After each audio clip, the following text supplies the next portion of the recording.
Kalian tahu nggak sih, kalau Korea Selatan yang selama ini kita kenal dengan K-pop dan Korean dramanya itu termasuk negara dengan kasus bunuh diri tertinggi?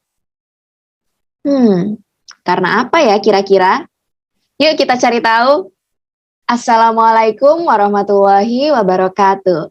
Halo semuanya. Perkenalkan, nama saya Diah Ainur Kemala Putri dari kelas 12 IPA Putri dengan nomor absen 05.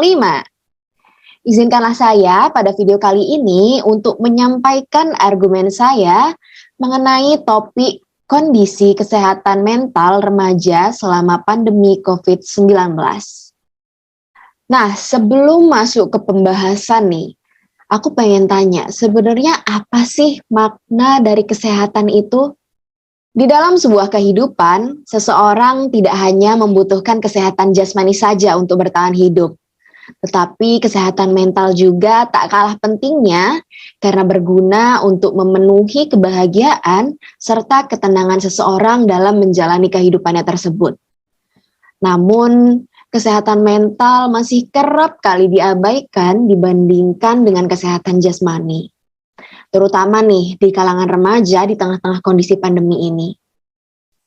Di awal tadi sudah sempat aku singgung nih mengenai Korea Selatan yang menjadi negara dengan kasus bunuh diri tertinggi.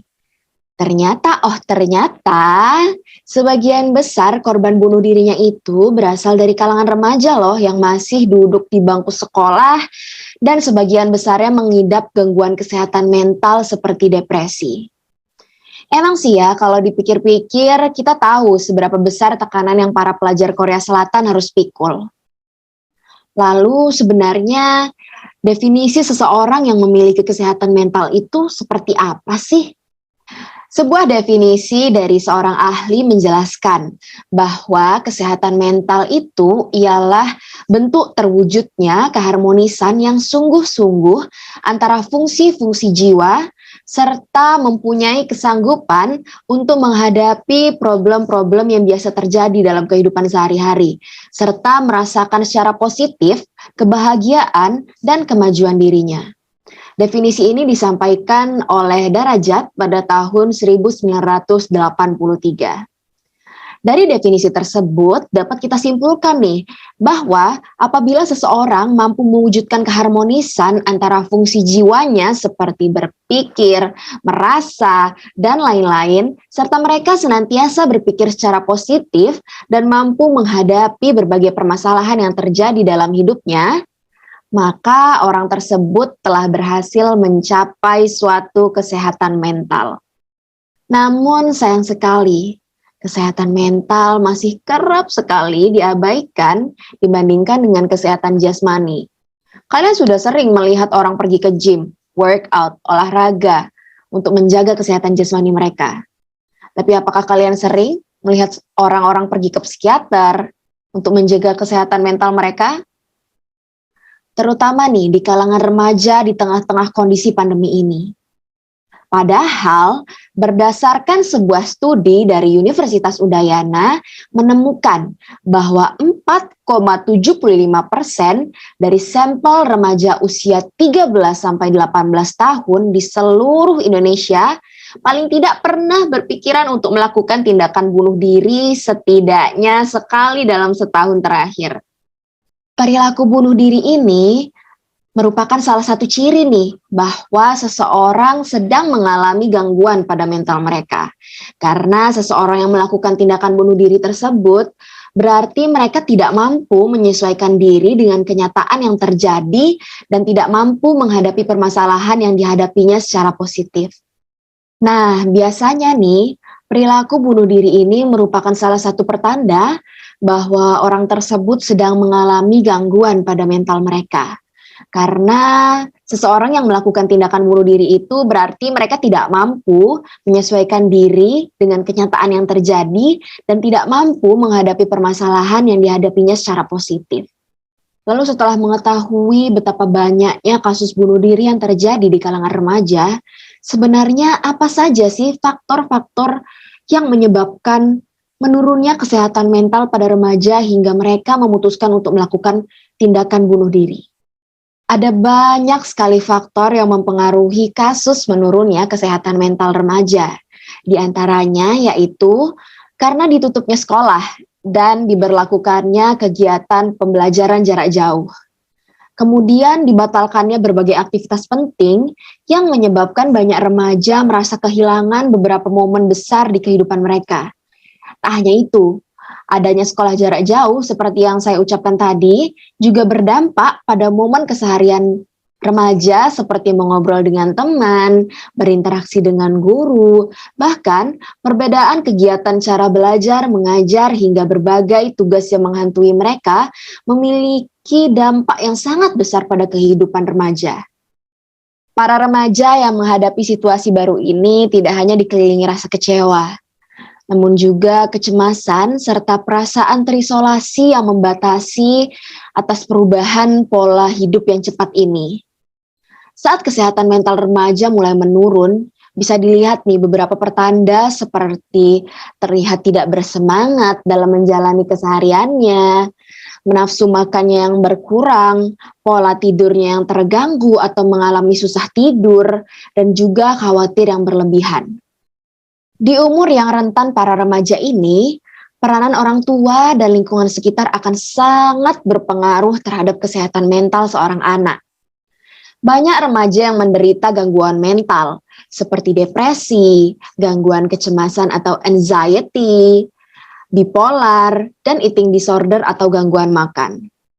Gangguan mental tersebut apabila tidak ditangani dengan serius, maka akan mengarah pada percobaan ekstrim hingga bunuh diri pada penderitanya. Nah, sebagai orang di sekitar penderita, apa sih cara yang bisa kita lakukan untuk menangani kesehatan mental remaja yang mulai menurun? Yang dapat kita lakukan untuk mengatasi gangguan kesehatan mental pada remaja, yaitu dengan memberikan pengertian pada remaja bahwa kecemasan yang sedang ia rasakan itu ialah hal yang wajar. Kecemasan yang dialami remaja adalah fungsi normal dan sehat yang bisa membuat kita waspada terhadap ancaman dan membantu kita untuk mengambil tindakan untuk melindungi diri. Sebagai remaja yang cerdas, sudah seharusnya kita melakukan pencarian informasi yang benar dari sumber yang terpercaya. Kurangi bermain sosial media, serta membatasi diri untuk melihat berita tentang kasus COVID-19 juga bisa mengurangi kecemasan yang dirasakan para remaja. Sebisa mungkin nih, orang tua dan keluarga untuk menjadi teman berbagi cerita bagi para remaja. Berikanlah mereka ruang untuk terbuka soal perasaan khawatirnya kepada orang tua. Sebagai orang tua dan keluarga, memang sudah seharusnya kita memberikan rasa aman kepada anggota keluarga kita. Janganlah menghakimi dan validasilah perasaan yang sedang mereka rasakan, bahwa perasaan itu nyata. Tell them that it's okay to feel this way. Tidak terlalu sering membahas mengenai kasus COVID-19 dengan mencari pengalihan melalui kegiatan menyenangkan dan hal yang produktif juga bisa mengurangi kecemasan dan membuat remaja merasa tidak terlalu terbebani. Hal yang tak kalah penting untuk menjaga kesehatan mental remaja yaitu tentunya dengan cara mendekatkan diri dengan Tuhan. Tingkat religiusitas dan kebermaknaan hidup seseorang memiliki peranan yang sangat penting dalam mewujudkan kesehatan mental ini. Hal ini dapat direalisasikan dengan cara mengikuti beberapa kegiatan keagamaan ataupun kegiatan bermanfaat lainnya, sehingga kesehatan mental pun dapat terwujud. Komunikasikan segalanya dengan orang tua. Apabila orang tua merasa tidak mampu, biarkan remaja menghubungi teman-temannya untuk menjalin komunikasi, berbagi cerita, dan bisa melampiaskan apa yang dia rasakan. Berikan mereka media untuk mencurahkan apa yang mereka rasakan. Apabila keluarga merasa tidak mampu untuk mendengarkan, solusi terbaiknya yaitu dengan menghubungi tenaga ahli, yaitu psikiater. Dengan begitu, kejenuhan remaja saat pandemi bisa sedikit berkurang. Nah, ini ada quotes yang bagus banget, yaitu kecemasan dapat memuncak ketika kita berpikir bahwa kita harus menyelesaikan semua hal sekaligus dan sesegera mungkin, dari Eka C.K. Zain. Jadi, pelan-pelan aja, nggak apa-apa banyak, yang penting pelan-pelan dan konsisten. Jangan paksakan dirimu untuk melakukan sesuatu di atas limit. Nah, ini ada suatu pola pikir yang selalu saya terapkan pada kehidupan saya, yaitu saya lebih baik menyesal karena sudah memutuskan untuk melakukan suatu hal daripada saya menyesal karena tidak melakukan hal tersebut. Ya kalau malu, toh gak seumur hidup. Kalau salah langkah, toh bisa dijadikan pelajaran. Daripada meninggalkan tanpa bekas apapun. Terima kasih banyak karena sudah menyimak video ini hingga akhir. Semoga kedepannya kesehatan mental di Indonesia lebih diperhatikan lagi. Saya Kemala, mohon pamit undur diri. Apabila ada salah kata, mohon dimaafkan. Wassalamualaikum warahmatullahi wabarakatuh.